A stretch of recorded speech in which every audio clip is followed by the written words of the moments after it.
চিন্তামতামতের মাধ্যমে আজকে সূত্রপাঠ শুরু করতে যাচ্ছেন। রাঙ্গুনিয়া হরিহর পদুয়া বড়জ্ঞান অরণ্য ধ্যান কুটিরের পরিচালক আয়ুষ্মান শ্রদ্ধেন্দ্রিয় স্থবির মহোদয়। সমন্ত চক্রবালেষু अत्र गच्छन्तु देवता सद्धम्मं मुनिराजस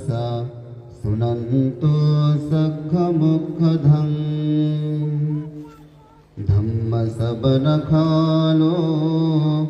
अयं बद्धन्ता धम्मसवनकालो अयं बद्धन्ता पठिता धम्मसवनखालो अयं बद्धन्ताति।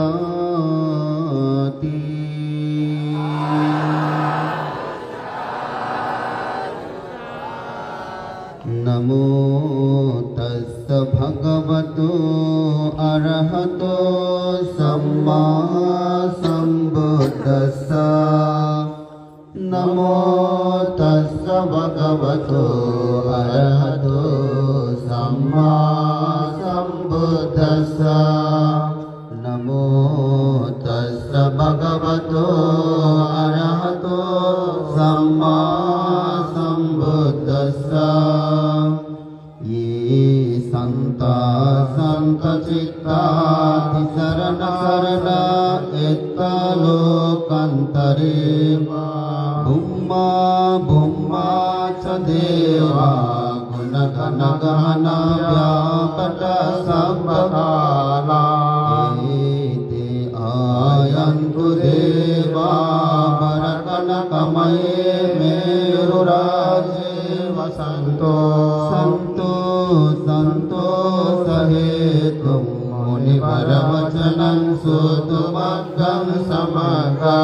सब्बेषु चक्रबालेषु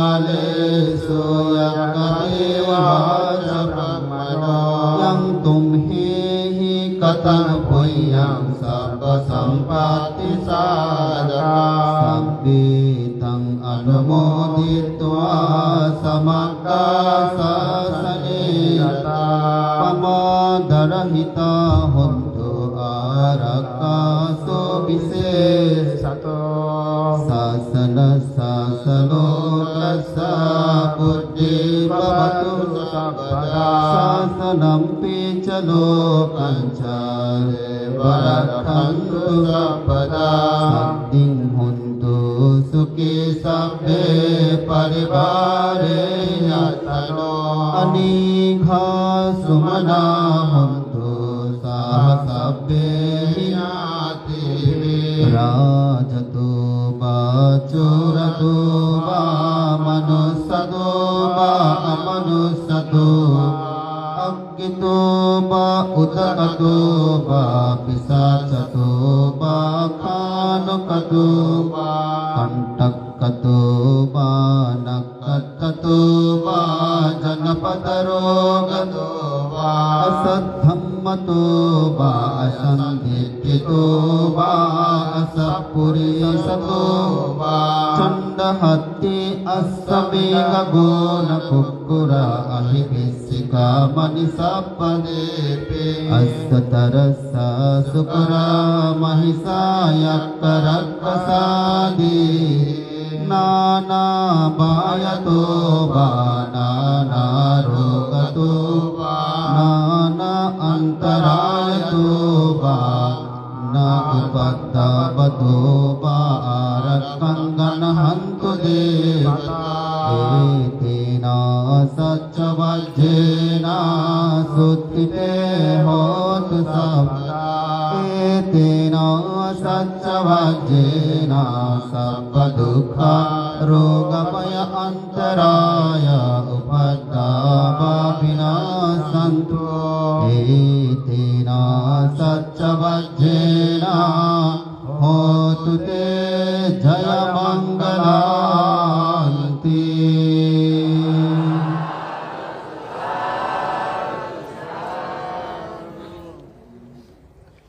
इति पिसो भगवतो अरहं सम्मा सम्बुद्धो विद्याचरण संपन्नो सुगतो लोकाविदो अनुत्तरो पुरुष धम्म सारथि सत्ता देवा मनुष्याणां बुद्धो भगवति स्वकतो भगवता धम्मो संदिट्ठिको अकालिको एहि पाच्चिको ओपनयिको पश्चात्तं वेदिताब्बो वियोइति सुपटिपन्नो भगवतो सावक संघो उजुपटिपन्नो भगवतो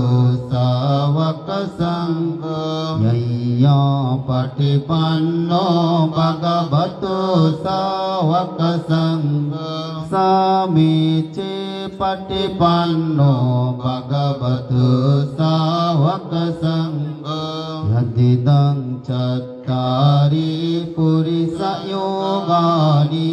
अट्टा पुरुष पुद्गला एषा भगवतो सावक संघो आहुनेयो पाहुनेयो दक्षिणेयो अंजलिकरणेयो अनुत्तरं पुण्यकृतं लोकसाति एवं बुद्धं शरणं धम्मं संघं च भिक्खवो वयं भचं विततं बलो महं सोनयेसति एतेन सच्चवज्रेण सुत्थिते होतु सर्वदा एतेन सच्चवज्रेण सर्वदुःख रोग भय अन्तराय उपद्रव विनाशन्तु एतेन सच्चवज्रेण होतु ते जय मंगलान्ति।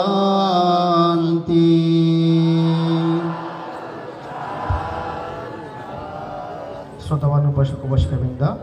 এ পর্যায়ে মহান সংঘ প্রয়াত নিপুল বড়ুয়ার সদ্গতি কামনায় তথা আপনাদের যারা এখানে জীবিত আছেন, দেশে বিদেশে অবস্থান করছেন, সকল জ্ঞাতিগণের যাবতীয় অমঙ্গল অশুভ প্রাপ্তিভূত হওয়ার জন্য মহামঙ্গল সূত্র সম্প্রতিষ্ঠান করবেন। এই মহামঙ্গল সূত্র ভগবান বুদ্ধ দেবগণের প্রার্থনায়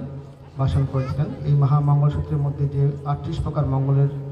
কথা বলা হয়েছে, সেই 38 প্রকার মঙ্গলের প্রত্যেকটি মঙ্গলের সত্যক্রিয়া পাবে। আপনাদের আয়ুবর্ণ শুক্র পাকাপূর্ণ জ্ঞান লাভ হোক, অমঙ্গল সুপ্রাপ্তিভূত হোক, এই চেতনায় এই মহামঙ্গল সূত্রটিকে বুদ্ধবাণী রূপে অনুমোদন করার জন্য সকলে সাধুবাদ প্রদান করো।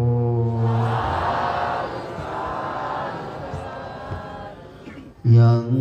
मंगलं द्वादशहि चिन्तयं सो सदेवका सुत्तारं नादिगच्छन्ति अट्टतिंसं च मंगलं देशितं देवदेवेन सर्वपापविनाशनं सर्वलोकाहिताय मंगलं तं वनामहे। एवं मे सुतं एकं समयं भगवान् सावत्त्यं विहरति जेतवने अनाथपिण्डिकसहारमे अतको अय्यतरा देवता अभिक्खन्ताय रतिया अभिक्खन्त भन्ना केवलकपं जेतवनं ओभासित्वा येन भगवतेनुपसङ्कमित्वा भगवन्तं अभिवादित्वा एकमन्तं अट्ठासि एकमन्तं तिताकोसा देवता भगवन्तं घाताय अच्छभासि बहुदेवा मनुष्या च मङ्गलानि आकङ्कमानसोत्तानं ब्रूहि मङ्गलमुत्तमम् असीवना च बालानां पण्डितानां च सेवना पूजा च पूजनीयानाम् एतं मङ्गलमुत्तमम् पतिरूपदेशवासो च पूपे च कतपुण्यता अत्तसम्मापनिधि च एतं मङ्गलमुत्तमम् बहुशज्जं च पञ्च विनयो च सुशिक्षितो सुभाषिता चया वाचा एतं मङ्गलमुत्तमम् माता पितु उपाट्टानां पुत्रधारस सङ्गः अनाकुल च कम्मन्त एतं मङ्गलमुत्तमम् दानं च धम्मचर्या च यातकानां च सङ्गः अनबध्यानि खम्मानि एतं मङ्गलमुत्तमम् आरति विरति पापमाजपानस संयम अपमादो च धम्मेषु एतं मङ्गलमुत्तमम् गारभो च निवातो च सन्तुति च कतयता कालेन धम्मसवनं एतं मङ्गलमुत्तमम् कन्ति च सुवसस्सता समनानं च दर्शनं कालेन धम्मसाकच्छा एतं मङ्गलमुत्तमम् तपो च ब्रह्मचर्यं च आर्यसच्चारदर्शनं निब्बानसच्चिकिर्या च एतं मङ्गलमुत्तमम् पुट्टस्स लोकधम्मे चित्तं यस्य न कम्पति अशोकं विरजं केमं एतं मङ्गलमुत्तमम् एतादृशानि कृत्वा न सपत्तमापराजिता सपत्ता शुद्धिं गच्छन्ति तं तेषां मङ्गलमुत्तमं एतेन सच्चवज्रेण शुद्धिते होतु सम्पदा एतेन सच्चवज्रेण सप्पदुःखं रोगभय अन्तराय उपद्रवा विनाशन्तु एतेन सच्चवज्रेण होतु ते जयमङ्गलान्ति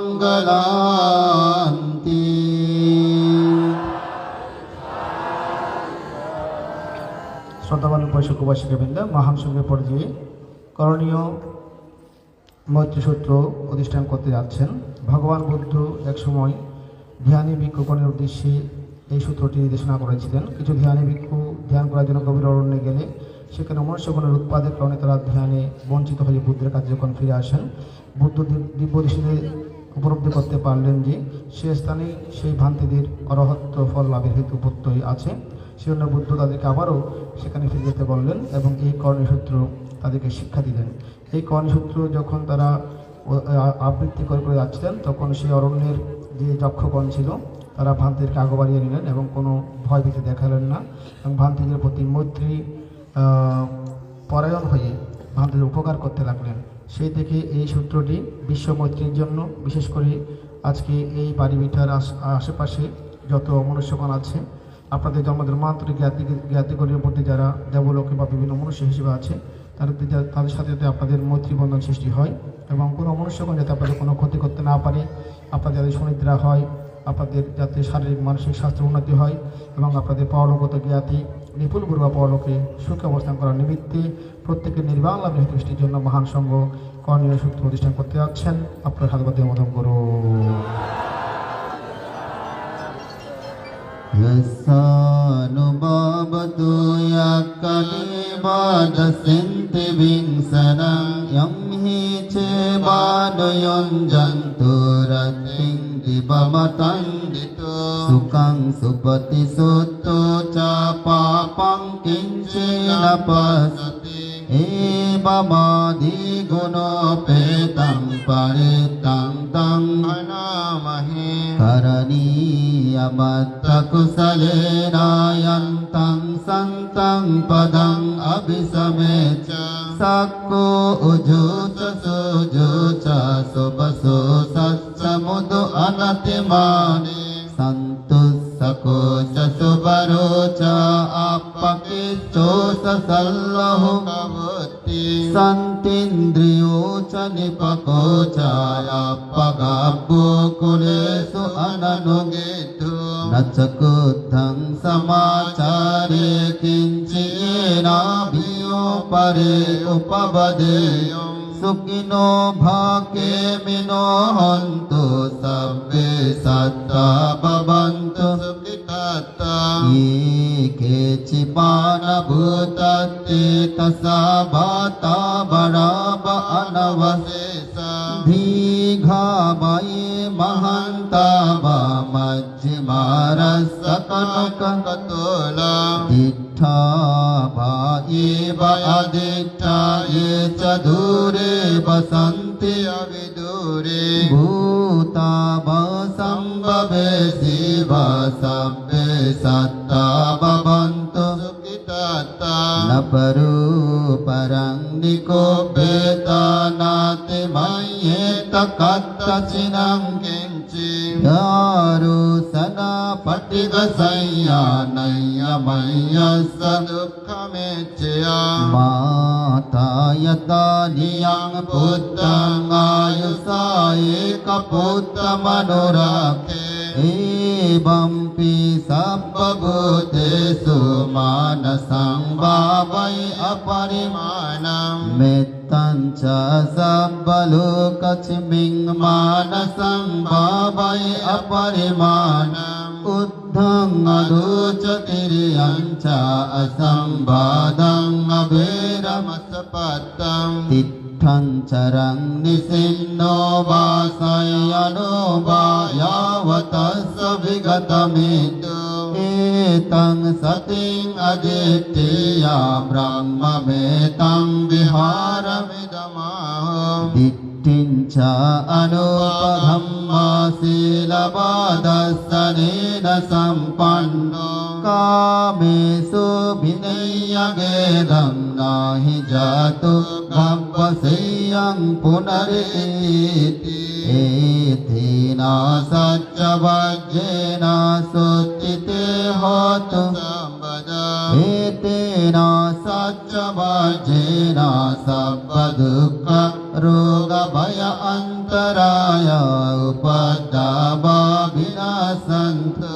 etina sacca vajjena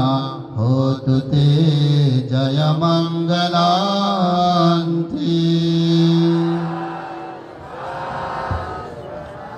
শ্রদ্ধাবান উপস্থিত মহান সঙ্গের পর্যায়ে আপনাদের পরলোক বিপুল বড়ুয়া সহ সকলের মঙ্গলের জন্য রতন সূত্র প্রতিষ্ঠান করতে যাচ্ছেন। এই সূত্রটি ভগবান বুদ্ধ বৈশালীতে ভাষণ করেছিলেন। বিশেষ করে বৈশালীবাসীর রোগভয়, অমনুষ্যভয়, দুর্ভিক্ষভয় দূরীভূতকরণের জন্য এই সূত্রটি বুদ্ধ দেশনা করেছিলেন। এবং আনন্দ ভান্তে এই সূত্রের অধিষ্ঠানকৃত জল যখন বৈশালীতে ছিটিয়েছিলেন তখন সেখান থেকে রোগভয়, অমনুষ্যভয়, দুর্ভিক্ষভয় দূরীভূত হয়েছিল। আপনাদের সকলের ইহজীবনে জন্মান্তরের রোগভয় দূরীভূত হওয়ার জন্য, অভাব দুঃখ দূরীভূত হওয়ার জন্য, অমনুষ্যভয় দূরীভূত হওয়ার জন্য, সকলের নির্বাণ লাভের হেতুবদ্ধ এই সৃষ্টির লক্ষ্যে মহান সংঘ রতন সূত্র প্রতিষ্ঠান করতে যাচ্ছেন। এই সূত্রের মধ্যে বুদ্ধরত্ন, ধর্মরত্ন, সংঘরত্নের গুণবাচক সত্যক্রিয়া করা হয়েছে।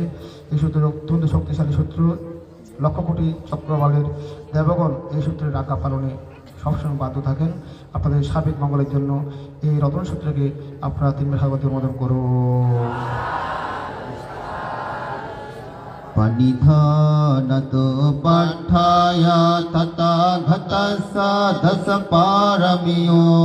दश उपपारमियो दश परमत्तपारमियोति समतिं सपारमियो पंच महापरिच्छागे लोकत्तचर्यं यातत्तचर्यं बुद्धत्तचर्यन्ति तिस्सुचर्यायो पश्चिम भवे गभ्भोक्कान्तिं जातिं अभिनिक्कमनं पदानचर्यं बोधिपल्लङ्के मारविजयं सब्बयोतायान पटिभेदं धम्मचक्कपवर्तनं नवलोकोत्तरधम्मेति सव्येऽपि मे बुद्धगुणे आभाजेतु वा वैशाल्या पुरेतिषु पाकारान्तरेषु तियामरतिं परितं करन्तु आयचिमा आनन्दतेरो व्याकरोय चित्तं पड्डपेत्तु वा कोटिशता सहस्रेषु चक्रबालेषु देवता यस्सानं पटिघ्नन्ति यञ्च वैशाल्या रोगमनुसदुःखिका सम्भूतं त्रिविधं किप्पमन्थारदापेसि परितं तं मनामहे यानि दभूतानि समागतानि भूमानि वायानि वा अन्तरिक्षे सब्बे बभूता सुमना भवन्तु अतोऽपि सक्कस सुनन्तु भासितं तस्माहि भूतानि समेत सब्बेर्मेत्तं करोत मानुष्या पजाया दिवाचरतो च हरन्ति ये बलिं तस्माहि निरक्कत अपमत्त यं किञ्चिवित्तं इदबाहुरं वा सभ्येषु वायं रत्नं पनीतं ननु समं अत्ति तथागतेन इदं बुद्धिरत्नं पनीतं एतेन सच्चेन सुभाति होतु खयं विरागं अमतं पनीतं यदा जगत्सक्कमुनि समाहितो नथेन धम्मेन समाप्ति किञ्चि इदं धम्मे रत्नं पनीतं एतेन सच्चेन सुभाति होतु यं बुद्धसेट्ठो परिभन्नये शुचिं समाधिमानन्तरिकयमा समाधिना तेन समो न विजति इदं धम्मे रत्नं पनीतं एतेन सच्चेन सुभाति होतु ये पुग्गला अट्टशतं वसत चत्तारि एतानि युगानि ते दक्षिणीया सुगतस्य सावका एते सुधिन्नानि महाफलानि इदमपि संगे रत्नं पनीतं एतेन सच्चेन सुभाति होतु ये सुपयुक्ता मनसा दल्हेन निक्खामिनो गौतमा शासनं ते पत्तिपत्ता अमतं विगह्य लब्धा मुदा निपुतिं गुञ्जमानं इदमपि संगे रत्नं पनीतं एतेन सच्चेन सुभाति होतु यथिन्दखिलो पटभिंसितोऽसिया चतुर्विवाते वियसम्पकम्पियो ततोपमं सपुरुषं वदामि यो आर्यसत्यानि अवेशपश्यति इदमपि संगे रत्नं पनीतं एतेन सच्चेन सुभाति होतु ये आर्य सच्चानि विभावयन्ति गम्भीरपय्येन सुदेशितानि किञ्चापि ते हुन्ति पुषापमत्ता न ते भवं अट्टमं आदियन्ति इदमपि संगे रत्नं पनीतं एतेन सच्चेन सुवत्ति होतु सः पश्यतस्य संपदाय तया सुधम्मा जहिता भवन्ति सखाय धिट्टि विचिकित्सितं च शीलव्रतं वापि यदाति किञ्चित् चतुःपाये च विप्पमुत्तु च विट्टनानि अभावुकातुम् इदमपि संगे रत्नं पनीतं एतेन सच्चेन सुभाति होतु किञ्चापि सुकम्मं करोति पापकं कायेन वाचा युधचेतसा अबभूसु तच्च पटिच्चदाया अबभता दिट्टपदसभूता इदमपि संगे रत्नं पनीतं एतेन सच्चेन सुभाति होतु भनप्पगुम्बि यथा पुष्सिताङ्गे गिंहानमासे पटमच्मिङ्गिं ततुपमङ्गम् अवरम् अदेशयि निब्बानगमिं परमं हिताया इदमपि बुद्धिरत्नं पनीतं एतेन सच्चेन सुभाति होतु बरो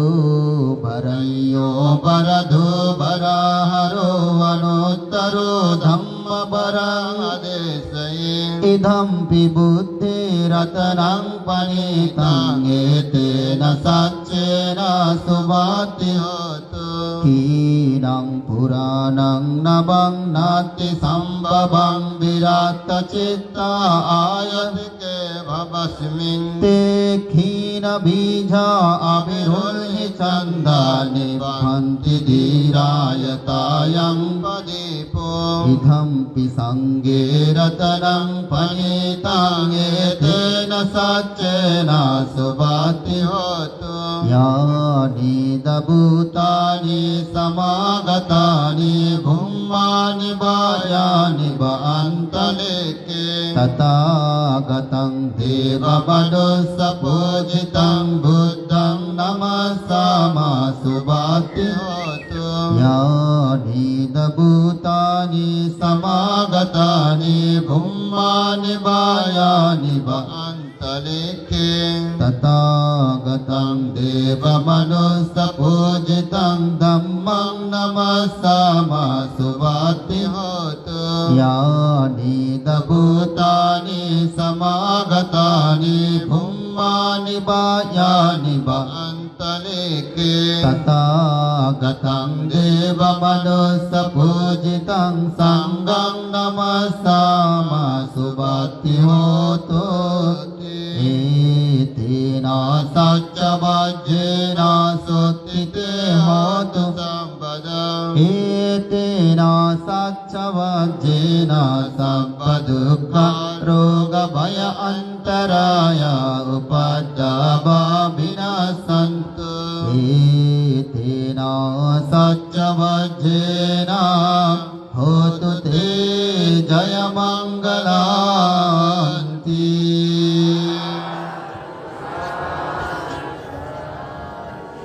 শ্রদ্ধাবান উপাসক উপাসিকবৃন্দ, মহান সঙ্গে পর্যায়ে আপনাদের সকলের আয়োজিত হওয়ার জন্য,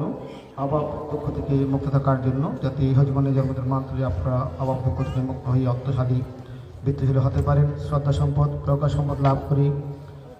ভিক্ষু সঙ্গের সেবা পূজা করে নির্বাণের পরিমাণ অর্জন করতে পারেন। আপনাদের শারীরিক মানসিক রোগ শোকভাবিত হতে রক্ষা পাওয়ার জন্য মহান সংঘ লাভিষ্ট রহত শিবরী বান্তির গুণযুক্ত শিবরী পবিত্র প্রতিষ্ঠা করতে যাচ্ছেন। আপনারা সাথে অনুমোদন করো।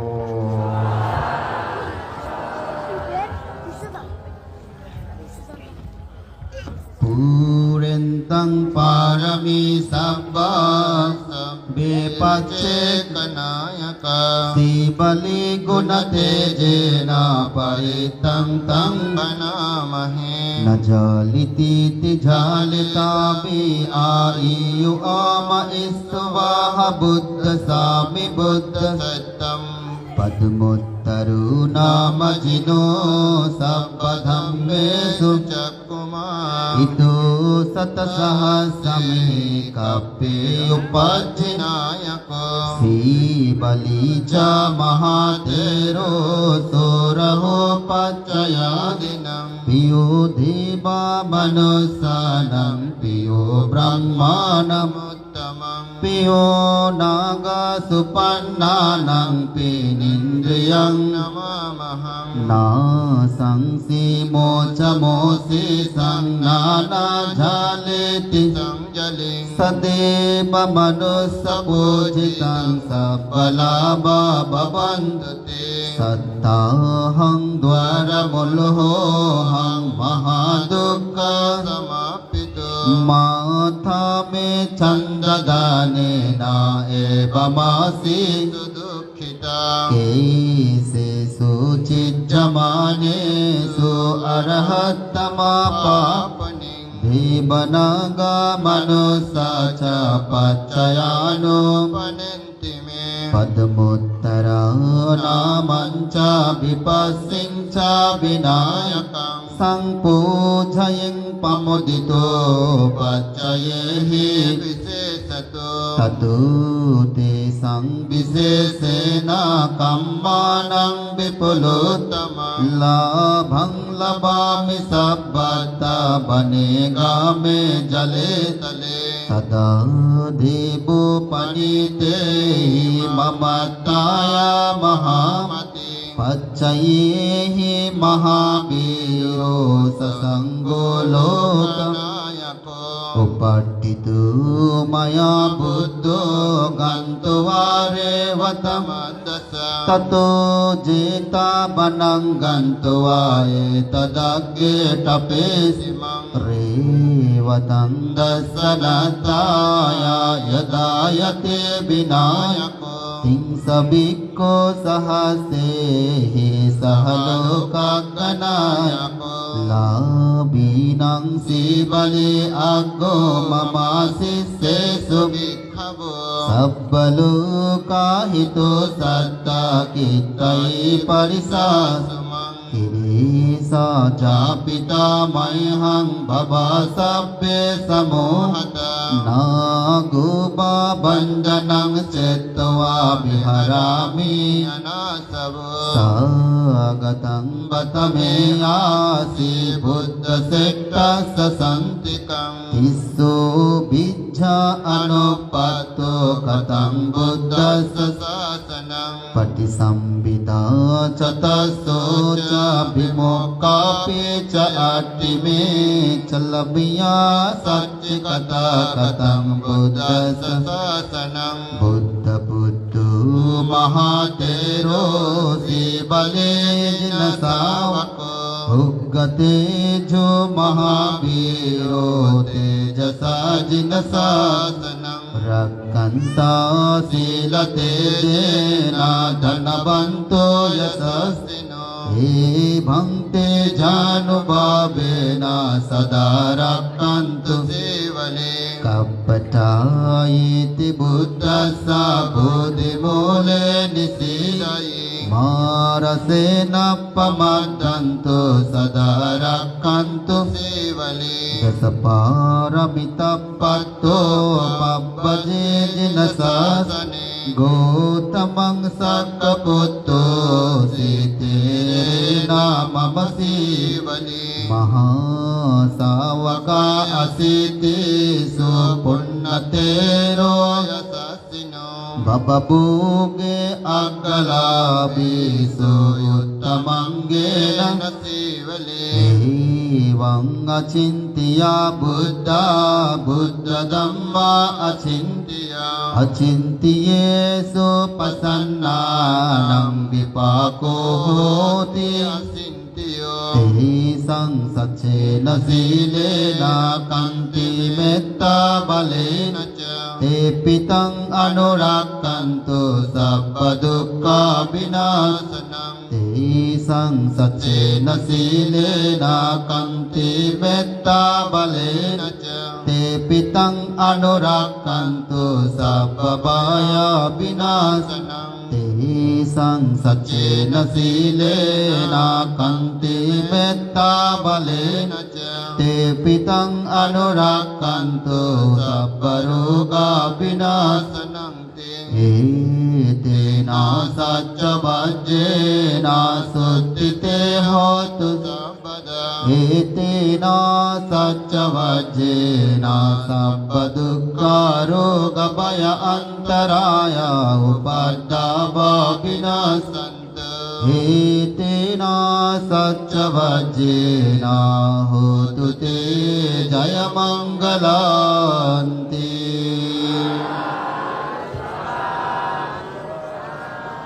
শ্রদ্ধাবান উপাসক উপাসিকা মহান সংঘের পর্যায়ে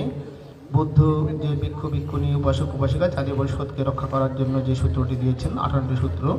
যে সূত্রের প্রভাবে অমনুষ্যগণ চণ্ড অমনুষ্য যারা মিতি সম্পন্ন তারা কোনো ক্ষতি করতে না পারেন, সেই 58টি সূত্র আপনাদের জয়মঙ্গলের জন্য এখন পাঠ করা হবে। বিশেষ করে এই বাড়িভিটার জয়মঙ্গলের জন্য চারিদিকে যারা অমনুষ্য আছে তারা আপনাদের কোনো ক্ষতি না করে মৈত্রীবন্ধন সৃষ্টি হয়, সেই চেতনায় আপনার প্রত্যেকে এই সূত্রটিকে অনুমোদন করার জন্য সাধুবাদ প্রদান করুন। Appasannehi natassa sasane sadhu sammate amanussehi chandehi sada kibbi sakarehi parisanam chatassannam ahingsaya cha gutiya yang desisi mahaviro paritang tang bhanamahi vipassissa chanamattu chakkumantassa sirimatu sikissapi chanamattu buddhabhutanukampino vessabussa chanamattu nahatakassa tapasino namattu kakusandassa marasenapamadino konagamanassa namattu brahmanassa busimatu kassapassa chanamattu vipamuttassa sampade angirassa namattu sakkaputtassa sirimatu yo imang dhammang desesi sabba dukkha panodanam ye chapi nibbutta loke yata bhutang vipasingsu te jana api sunata mahanta pita sarada hitang deva manussanam yang namasanti gotama Vijja charana sampannam mahantang pita saradam eti sanyecha sambuddha aneka satakotiyo sabbe buddha samasama sabbe buddha mahitika sabbe dasabalupeta besarajyehi upagata sabbe te patijananti asabhattanam uttamam sihanadham nadante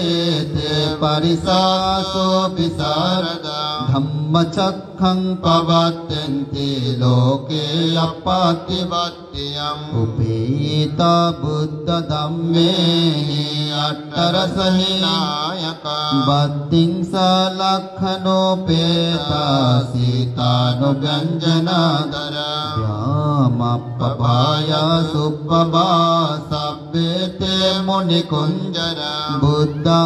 sabbayono ete sabbe kina sabajino mahapaba mahateja mahapanya mahabala mahakaro nikadira sabbe sanang sukavaha Dipanata patitta chatana lena chapaninam Gatibandhu mahastasa sarana chaitesino Sade जीवकस्य लोकस्य सब्बे एते परायणा तेषां शिरसा पादे वन्दामि पुरुषोत्तमे वचसा मनसा चेवा वन्दमेते तथागते शयने आसने ताने गमने चापि सर्वदा सदा सुखेन रक्षन्तु बुद्धा सन्ति करतु ते हितं रक्षितो सन्तो मुक्तो सब्बा वये च सब्बरोगा विनिमुक्तो सब्बसन्तापवर्जितो सब्बभीरमतिक्रान्तो निभृतो जातु भवं ते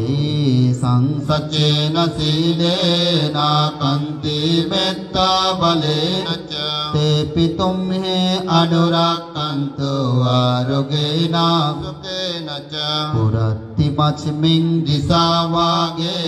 सन्ति भूता महीदिका ते पितुं मे अनुरक्षन्तु आरोग्येन सुखेन च दक्षिणस्मिन् दिशावागे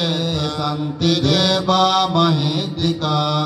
ते पितुं मे अनुरक्षन्तु आरोग्येन सुखेन च पश्चिमस्मिन् दिशावागे सन्ति नागा महीदिका ते पितुं मे अनुरक्षन्तु आरोग्येन सुखेन च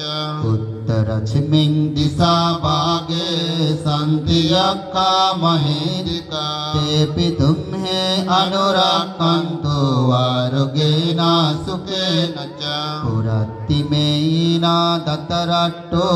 दक्षिणेन विरुल्हको पश्चिमेन विरूपको कुबेरो उत्तरं दिशं चत्तारो ते महाराजा लोकपालाय शशिनो ते पितुं मे अनुरक्षन्तु आरोग्येन सुखेन च आकाशटासभुम्मट्टा देवनागा महीदिका ते पितुं मे अनुरक्षन्तु आरोग्येन सुखेन च इत्थमन्ता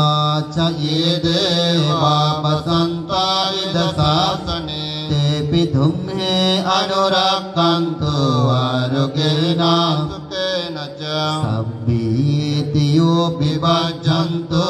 शोको रोगो विनाशतु मा ते भवतु अन्तरायो सुखी दीर्घायुको भव अभिवादनशीलस्सा नित्यं बुद्धपचायिनो चत्तारो धम्मा वर्धन्ति आयुर्वर्णं सुखं बलान्ति तेन सत्यवाक्येन सुस्थिते होतु सर्वदा तेन सत्यवाक्येन सर्वदुःखरोगभय अन्तराय उपद्रवा विनाशन्तु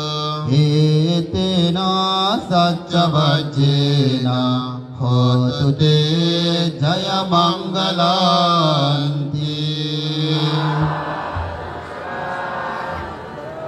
শ্রদ্ধাবান পশু কুমাসিকাবৃন্দা এই পর্যায়ে মহান সংঘ আপনাদের রোগমুক্তির জন্য যারা অসুস্থ আছেন সকল রোগমুক্তির জন্য পঞ্চাঙ্গ পরিত্রাণ হিসাব করতে যাচ্ছেন। এই পঞ্চাঙ্গ পরিত্রাণ ভগবান বুদ্ধ মহাকাশ্যপ বান্তি এবং মহামর্কলায়ন বান্তি ওনারা যখন অসুস্থ হয়েছিলেন তাদের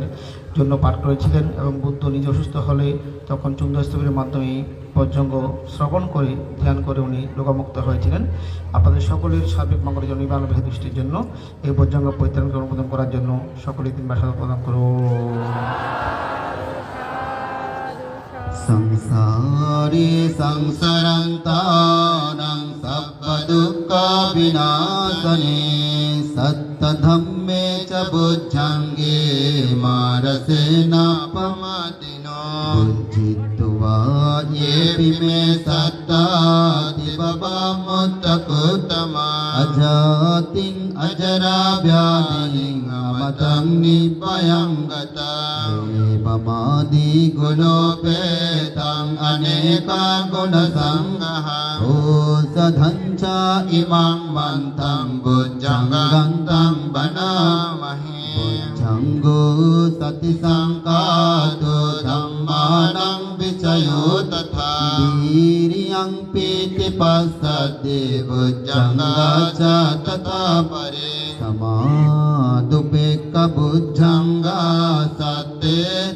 සබ්බදසිනා මුනිනා සම්මදක්ඛාතා භාවිතා බහුලී කතා සම්බත්තන්ති අභියායා නිබ්බානායා ච බුද්ධියා ඒතේනා සච්ච වජ්ජේනා සුත්තිතේ හෝතු සම්පදා කචිමෙන් සමයේනාතෝ මොක්ඛලානං ච කස්සපං ගිලානේ දුක්ඛිතේ දිස්වා බුද්ධංගේ සත්තදේසයේ චතං අභිනන්දිත්වා රෝගමුංචින් සුතං කනේ ඒතේනා සච්ච වජ්ජේනා සුත්තිතේ හෝතු සම්පදා කදා ධම්ම රාජා පිගලයේනා විපීලිතෝ චුන්දත්තේරේන තඤ්ඤේ වාබනාපෙත්තවාන සාදරං සම්මෝදිත්වා ච ආවාදා තමහා පුටාසිතානස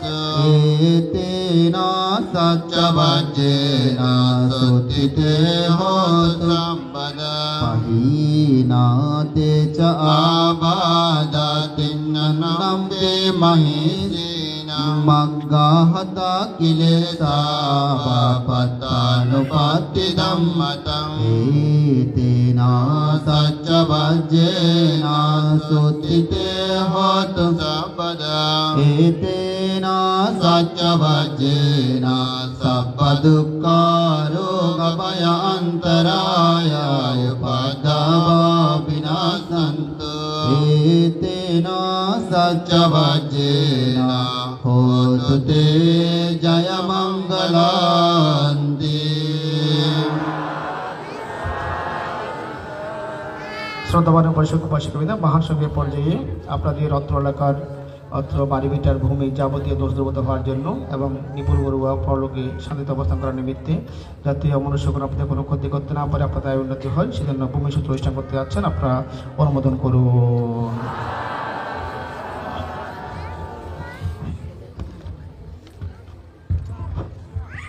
इंदाधिबि उपवादिबि देवेहि रक्षितं करं यक्कचूरादिचण्डे अकतब्बं विहिंसकं दानशीलादिधम्मे सुरम्मतं सुखसम्भवं भुम्माखं लोकनाथेन भासितं जयमङ्गलम् एवमादि गुणोपेतं परितं तं नमामहे एवं मे सुतं एकं समयं भगवा राजगहे विहरति गिज्जकूटे पब्बते तेन कोपन समयेन येन रक्षन्तु पिशाचेन येन रक्षन्तु गुम्बेन येन रक्षन्तु देवेन येन रक्षन्तु इन्द्रेण येन रक्षन्तु ब्रह्मेण येन रक्षन्तु सुपन्नेन येन रक्षन्तु नागेन येन रक्षन्तु गन्धर्वेण येन रक्षन्तु पुब्बदिसेन येन रक्षन्तु अग्निदिसेन येन रक्षन्तु दक्षिणदिसेन येन रक्षन्तु निरत्तिदिसेन येन रक्षन्तु पश्चिमदिसेन येन रक्षन्तु भयपदिसेन येन रक्षन्तु उत्तरदिसेन येन रक्षन्तु ईशानदिसेन येन रक्षन्तु भूमिदिसेन येन रक्षन्तु आकाशदिसेन दिसेनायेन रक्यन्तु सबा दिसेनायेन रक्यन्तु अपमेयो बुद्धो अपमेयो धम्मो अपमेयो संघो यथा यथा अपादको वा यथा यथा दिपादको वा यथा यथा चतुपदो वा यथा यथा बहुपदो वा पादबन्धं ऊरुबन्धं जङ्घाबन्धं हृदयबन्धं दन्तबन्धं मुखबन्धं चक्षुबन्धं सोतबन्धं घानबन्धं जिह्वाबन्धं कायबन्धं शेषबन्धं नमो बुद्धस्स नमो धम्मस्स नमो संघस्स सकललोकदातो माता पितो बुद्धरक्षन्तु कथं सकललोकदातो माता पितो धम्मरक्षन्तु कथं सकललोकदातो माता पितो संघरक्षन्तु कथं रत्तिं वादिवा वा सदा तं रक्षन्तु देवता इमां भूमि परितस्सानुभावेन इमस्मिन् तुमहाकं लोके इमस्मिन् तुमहाकं शरीरे ये केचिरोगा ये केचि उपद्रवा सब्बभया विनश्यन्तु विद्धं सन्तु निपापेन्तु एतेन सच्चवज्जेन सुत्थिते होतु सर्वदा एतेन सच्चवज्जेन सर्वदुःखरोगभय अन्तराय उपद्रवा विनश्यन्तु एतेन सच्चवज्जेन होतु ते जयमङ्गलान्ति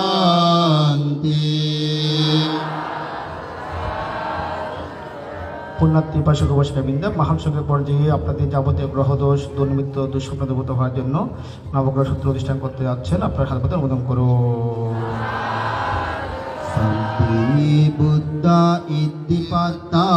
Paccekanan Sayang Idding Arahanta Lancate Jena Rakang Bandami Sabbi Buddha Jinapata Paccekanan Sayang Arahanta Lancate Jena Rakang Bandami Sabbi Buddha Kemapatta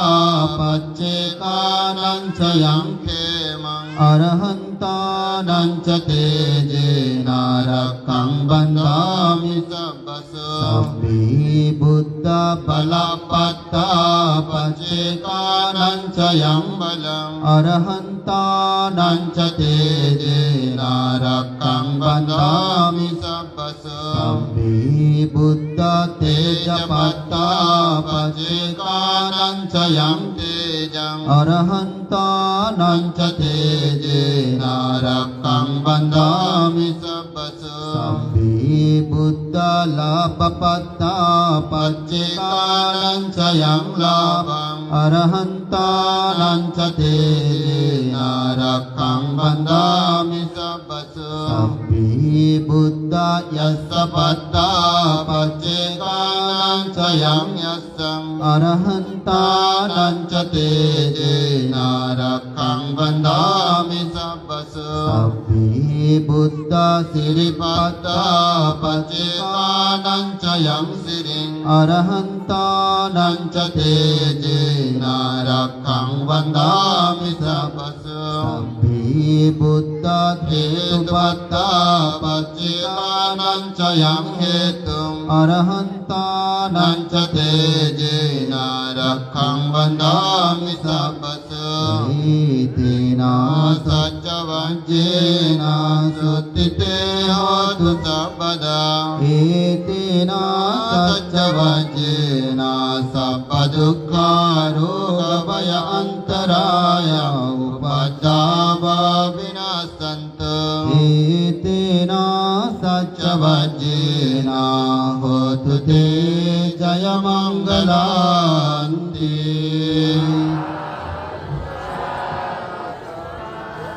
পুণ্যার্থী উপাসক উপাসিকাগণ,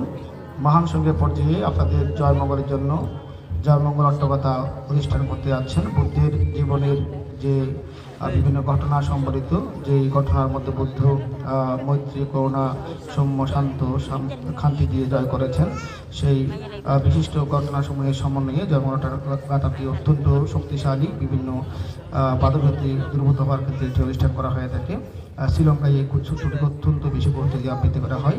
আপনাদের সকলের জয়মঙ্গলের জন্য, সমস্ত বাধাবিপত্তি দূরীভূত হওয়ার জন্য আপনারা প্রত্যেকে সাধুবাদ দিয়ে এই সূত্রটিকে অনুমোদন করুন। বাহুং সহস্রমবিনিমিত সায়ুধন্তাং গিরিমেখলাং উদিত ঘোরসসেদমারং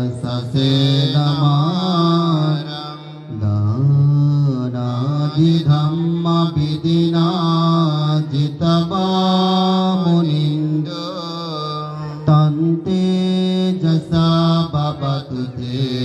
জয় মঙ্গলানি মারাতিরেকমভিয়োজিত সাবরতিং ঘোরম পনালবকমকমতদ্দয়কং কন্তি সুধন্ত বিদিনা জিতবামুনিন্দো তন্তে যসা ভবতু তে জয় মঙ্গলানি নালাগিরিং গজবরাং অতিমাত্তভূতং ধভগ্গিচক্রমসনিবাসুদারুণন্तं মিথ্যম্বুসেকবিধিনা জিতবামুনিন্দো তন্তে যসা ভবতু তে জয় মঙ্গলানি কীর্তকাগ্গমতিহত্তা সুদারুণন্तं ধাভন্তি যোজনপতঙ্গুলিমালবন্तं বিসঙ্কতমনোজিতবামুনিন্দো তন্তে যসা ভবতু তে জয় মঙ্গলানি কত্বান কট্টমুদরাং ইব গাব্বিনীয়া চিঞ্ছায় দুট্টবচনাং জনকায় মজ্জে সন্ধেন সোমবিধিনা জিতবামুনিন্দো তন্তে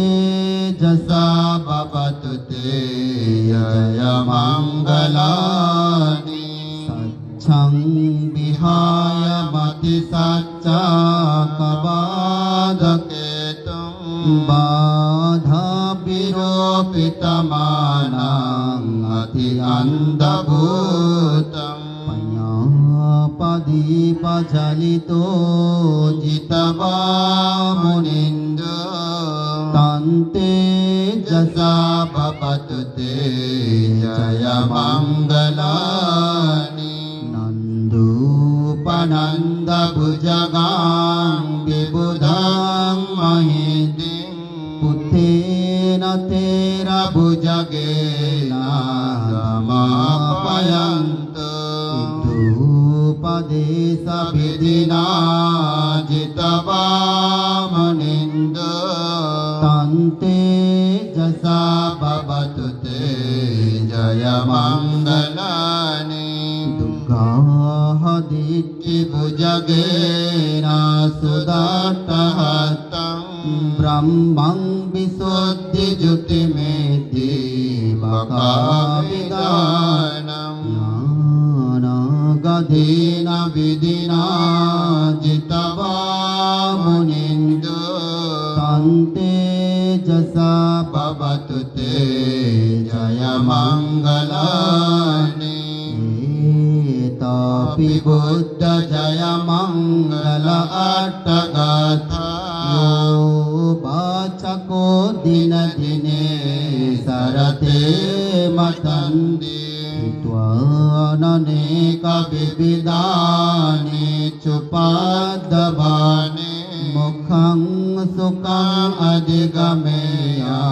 नरो सपयोति तेन सच्चवज्जेन सुत्थिते होतु सर्वदा एतेन सच्चवज्जेन सर्वदुःखा रोगभय अन्तराय उपादावा विनाशन्तु एतेन सच्चवज्जेन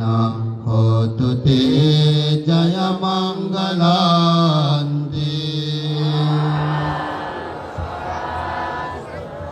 শ্রদ্ধাবান উপাসক উপাসিকবৃন্দ, মহান সংঘ আপনাদের প্রতি জন্মান্তরে যাবতীয় গ্রহদোষ বাধা বিরুদ্ধে দুর্নিমিত দুঃস্বপ্নদূত হওয়ার জন্য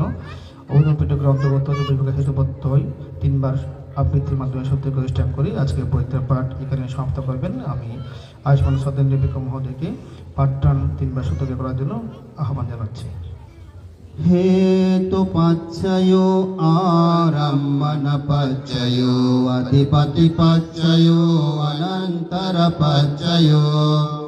समनन्तरपच्चयो सहजातपच्चयो अय्यमय्यपच्चयो निस्सायपच्चयो उपनिस्साय पच्चयो पुरे जात पच्चयो पश्चाजात पच्चयो आसेवन पच्चयो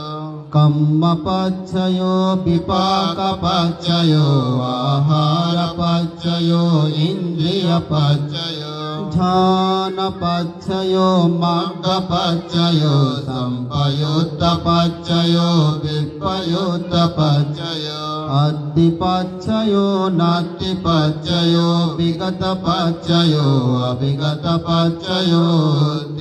हेतुपच्चयो आरम्भनपच्चयो अधिपतिपच्चयो अनन्तरपच्चयो समनन्तरपच्चयो सहजातपच्चयो अय्यमय्यपच्चयो निस्सायपच्चयो उपनिस्सायपच्चयो पुरे जातपच्चयो पश्चाजातपच्चयो आसेवनपच्चयो कम्मपच्चयो विपाकपच्चयो आहारपच्चयो इन्द्रियपच्चयो ध्यानपच्चयो मग्गपच्चयो संपयुक्तपच्चयो विपयुक्तपच्चयो अत्तिपच्चयो नात्तिपच्चयो विगतपच्चयो अविगतपच्चयो हेतुपच्चयो आरम्भनपच्चयो अधिपतिपच्चयो अनन्तरपच्चयो समनन्तरपच्चयो सहजातपच्चयो अय्यमय्यपच्चयो निस्सायपच्चयो उपनिस्सायपच्चयो पुरे जातपच्चयो पश्चाजातपच्चयो आसेवनपच्चयो कम्मपच्चयो विपाकपच्चयो आहारपच्चयो इन्द्रियपच्चयो ध्यानपच्चयो मग्गपच्चयो संपयुक्तपच्चयो विपयुक्तपच्चयो अत्तिपच्चयो नात्तिपच्चयो विगतपच्चयो अविगतपच्चयो एतेन सच्चवज्जेन सुत्थिते होतु सर्वदा एतेन सच्चवज्जेन सर्वदुःखरोगभय अन्तराय उपद्रव विनाशन्तु एतेन सच्चवज्जेन होतु ते जयमङ्गला।